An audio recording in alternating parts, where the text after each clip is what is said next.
Bonjour auditeurs et auditrices de Radio Taïwan International, ici Clément Tricot.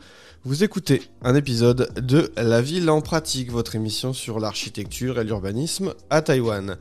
On commence l'année, c'est peut-être l'occasion pour vous d'avoir pris des bonnes ou des mauvaises résolutions, vous faites ce que vous voulez. Mais en tout cas, si vous avez pris des bonnes résolutions, vous avez peut-être décidé, je sais pas, moi par exemple, de lire un peu plus.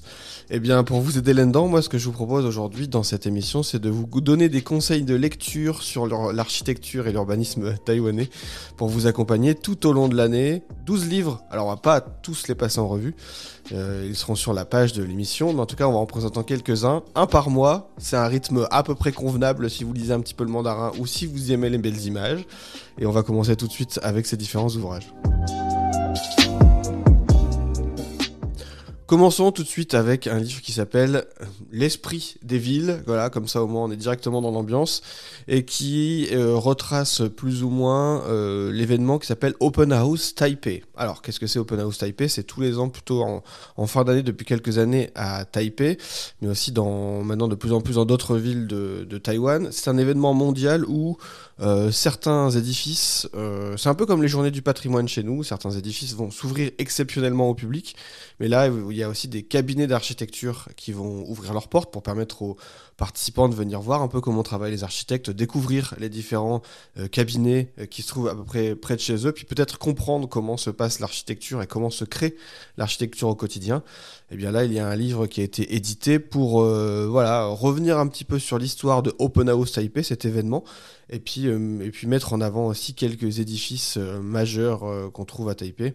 Là où c'est intéressant, c'est que c'est un livre qui mêle à la fois du texte et puis aussi des images, et dont l'objectif est clairement d'essayer de donner envie aux prochains participants de rejoindre justement cet événement Open House Taipei. Et il y a aussi ce côté aussi intéressant, c'est que si vous n'êtes pas à Taïwan, eh bien ça vous donne envie de vous intéresser à ce mouvement des Open House qui se trouve donc c'est dans le monde entier. Et peut-être, qui sait, près de chez vous, il y en a peut-être, puisque ça concerne, je crois, près d'une 60aine de villes à travers le monde. Barcelone, on peut dire par exemple Dublin, Mexico City, Melbourne, Londres, etc. etc. Milan, donc il y a de quoi faire si vous n'êtes pas à Taïwan. On passe tout de suite au deuxième ouvrage. Celui-ci, on va dire, c'est une réédition d'un livre qui est sorti il y a un petit moment, mais qui a été réédité à Taïwan en 2024. Ça s'appelle tout simplement Design with Nature Now, donc faire avec la nature quand on fait du design, et c'est le faire maintenant. Donc il y a plusieurs auteurs, pas tous les citer, il y en a une vingtaine.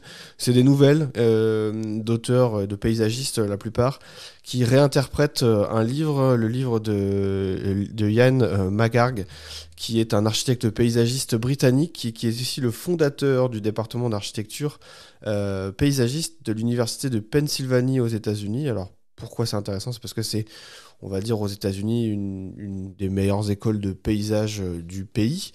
Et lui, il avait publié 50 ans auparavant un livre qui s'appelait justement Designer avec la nature. Et donc là, ces auteurs ont voulu réinterpréter ça, et ça a été traduit en mandarin. C'est vanté maintenant à Taïwan. C'est un livre qui est assez intéressant, avec une réflexion sur comment on fait l'aménagement du territoire en essayant d'utiliser ou de s'inspirer fort de la nature, en tout cas du paysage, etc., qui nous entoure, un meilleur respect, on va dire, du territoire.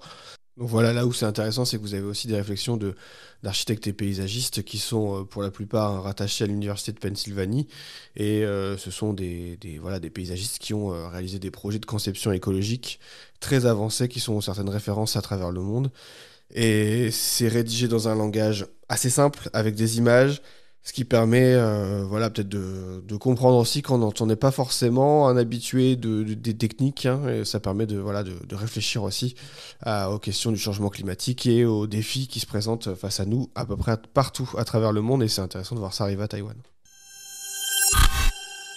On passe à un autre livre, toujours intéressant aussi de voir les livres qui s'intéressent précisément à des périodes de l'histoire de l'architecture taïwanaise. C'est un peu niche, mais c'est ce qu'on aime ici.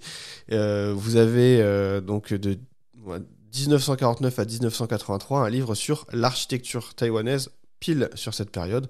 On va dire que c'est la période moderne de l'architecture taïwanaise.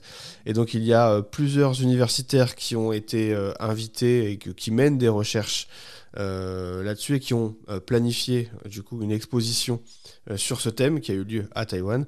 Et vous avez donc un récit, un recueil comme ça, et du coup dans ce livre, le condensé de ce qu'il y avait dans l'exposition qui avait été présentée à Taïwan. Et donc ça présente justement le développement de l'architecture, le développement des aspects urbains et architecturaux à Taïwan durant cette période-là. Et ce qui est intéressant, c'est que ça présente des cas concrets, des exemples d'architecture. Il y en a une trentaine et ça détaille, on va dire, l'apparence architecturale, donc on va dire toute cette notion de dessin, etc. Mais aussi l'impact sur ce qu'il y a socialement. Et donc c'est classé en différents thèmes. Ça aussi c'est intéressant. Les thèmes d'une architecture qui a été faite grâce à une aide américaine, une architecture qui s'inspire, on va dire, du passé et des influences chinoises, mais aussi du renouveau de l'architecture, etc., etc. Donc ça permet aussi de classifier certains édifices, même dans une période aussi courte, et de voir un petit peu comment l'architecture peut être influencée par les différents courants socio-économiques et géopolitiques. Et donc ça, c'est intéressant de voir qu'en fait, l'architecture condense un petit peu comme ça toutes ces formes d'expression et marque aussi fortement une période. D'ailleurs, les auteurs insistent un petit peu là-dessus, sur ce côté où observer l'architecture, ça va vous déclencher une réflexion sur la vision de la vie sur cette époque, justement, notamment d'après-guerre.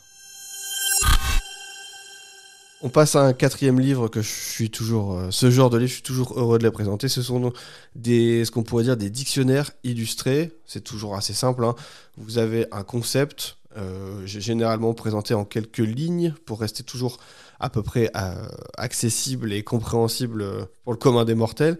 Et vous avez un dessin qui va aller avec, qui vous permettra de comprendre beaucoup plus rapidement de quoi on parle. Et là, il y en a un qui a été réédité, qui est sorti l'an dernier, en 2024, et qui s'intéresse aux temples taïwanais, présentés comme des trésors. Et vous allez avoir le vocabulaire de l'architecture et de la décoration des temples de manière illustrée. Je trouve ça fabuleux parce que c'est généralement quand on va visiter à Taïwan, on rentre dans ces temples qui invitent comme ça à la visite avec leurs grandes portes ouvertes. Et donc là, ce qui est toujours intéressant, c'est que vous allez regarder, mais parfois sans guide, c'est difficile de savoir ce qu'on regarde, de comprendre un petit peu les nuances, les perceptions. Eh bien là, grâce à ce dictionnaire de l'architecture, ça permet toujours un petit peu d'essayer de mieux comprendre ou de pouvoir impressionner des amis en sortant des références, ou en tout cas des détails architecturaux ou décoratifs, on va dire dans les peintures, la sculpture que ce soit sur bois, la poterie, les différents collages, les mosaïques, etc. Tous ces arts sont condensés là-dedans et vous avez comme ça des concepts comme ça de présentation.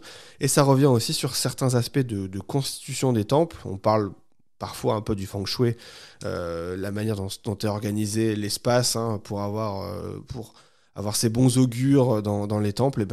Tout ça, c'est un petit peu aussi détaillé dans cet ouvrage avec des illustrations. Donc ça, c'est vraiment super. Je vous invite. Alors, c'est en mandarin, mais si vous aimez les beaux dessins, ça fait toujours plaisir de mettre la main sur cet ouvrage. Comme d'habitude, le lien est sur la page de l'émission. On passe à un autre livre qui est toujours aussi là dans le dessin. Ça sort assez régulièrement. Il y a souvent des artistes qui font ça. Et bien là, il y a un autre artiste, Huang Chemin, qui a publié un livre où il a fait les croquis d'une soixantaine de bâtiments à Taïwan. Voilà, c'est toujours intéressant. Ça fait toujours plaisir de pouvoir partager ça pour tout simplement contempler de l'architecture. Alors on va un peu partout, on passe à Jiufen, on va à Tanshui, on va aussi à Taichung, on va voir des préfectures, des hôtels de ville, des parcs. Il a dessiné un peu de tout. Il n'y a pas vraiment de ligne conductrice à part, on va dire, des vestiges historiques ou des bâtiments tout simplement qu'il a aimés.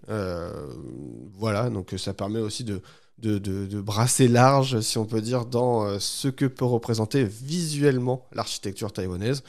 Voilà, c'est un ouvrage que je vous conseille si vous aimez les beaux dessins.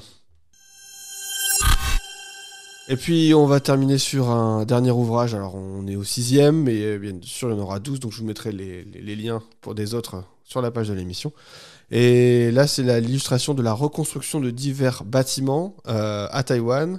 Et ça, c'est des bâtiments qui se passent plutôt, c'est des cartes et des magnifiques dessins du Musée national du Palais qui ont été compilés dans un ouvrage, et vous avez des superbes illustrations d'époque qui datent, je crois pour certaines, de plusieurs siècles, et qui vous permettent de voir un peu comment ont été dessinés un petit peu les bâtiments à l'époque, les cartes, etc. Et de voir aussi certains bâtiments qui ont été soit disparus, soit qui ont été reconstruits au cours des années, avec des illustrations sublimes. C'est une petite pépite, hein, cet ouvrage, si vous aimez aussi l'histoire taïwanaise au sens large, que je vous invite largement à consulter.